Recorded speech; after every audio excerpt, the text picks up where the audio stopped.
भारत को अपनी सैन्य शक्ति बढ़ाने की आवश्यकता है? आज यदि पूरे विश्व में भारत की सैन्य शक्ति की यदि बात की जाए तो भारत किसी भी हिसाब से कहीं से कम नहीं है, बल्कि आप ये मान सकते हैं कि भारत का जो नंबर होगा वह विश्व में दूसरे तीसरे पायदान पर ही आता होगा। लेकिन यहाँ सनातन की विचारधारा से ओतप्रोत जो भारत है,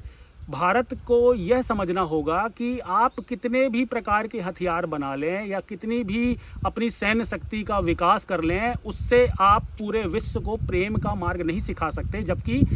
सनातन को यह समझना होगा, यानी भारत को यह समझना होगा कि पूरे विश्व को प्रेम जो सिखाने की जवाबदारी है, जो भगवान की तरफ से, अध्यात्म की तरफ से जो पूरे विश्व को प्रेम सिखाने की जो जवाबदारी दी गई है, वो सनातन को ही दी गई है। क्योंकि इसके अतिरिक्त आप बाकी के किसी भी धर्म में देख लीजिए, हर धर्म ने केवल अपनी अपनी कम्युनिटी को महत्व दिया है, बाकी किसी भी कम्युनिटी को उन्होंने नज़रअंदाज करने की ही कोशिश की है। बल्कि उन्होंने तो यहाँ तक कि धर्म परिवर्तन को इतना ज़्यादा महत्व दिया कि उनके अनुसार यह था कि आप केवल उनके जैसे दिखने वाले या उनके अनुसार आप बन जाएं तो आप अच्छे नागरिक कहला जाएंगे। तो ये विचारधारा तो पूरे विश्व के लिए खतरनाक है ना, कि जो आपके जैसा दिखे वह आपके लिए अपना होगा, बाकी आप पराया समझ रहे हो। मतलब आप अपने भगवान के दायरे से कुछ लोगों को बाहर निकालना चाह रहे हो। तो इसी प्रकार सनातन की जो विचारधारा थी वह सबको एक साथ एक लेंस से देखने की थी। इसीलिए हम एक भाव से सबको देखने वाले देश के नागरिक हैं और उसी देश की हमारी सेना है। इसलिए आपने देखा होगा आज तक हमारी सेना ने किसी पर आधिपत्य जमाने के लिए, कब्जा करने के लिए आक्रमण नहीं किया। हमेशा उन्होंने अपने बचाव में किए होंगे या कि किसी आपातकालीन परिस्थितियों में उनको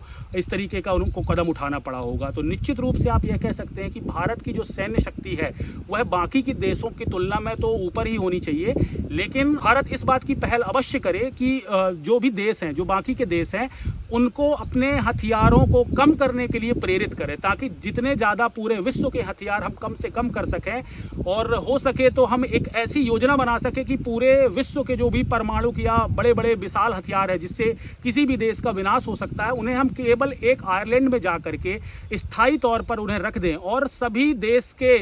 10-10 सोल्जर वहाँ एकत्रित कर दिए जाएं, ताकि उसकी सुरक्षा जो है सभी देशों के सोल्जर्स कर रहे होंगे। तो इससे क्या होगा, किसी देश को खतरा भी नहीं रहेगा और हर देश के पास एक एंटी मिसाइल जिसे हम कहते हैं, जो मिसाइलों को रोक सकता है, ऐसा एक सिस्टम जो हर देश के पास लगा हो, ताकि कोई अगर चाह के भी किसी पर आक्रमण करना चाहे तो प्रारंभिक तौर पर उसे रोक करके और उस पर आक्रमण किया जा सके।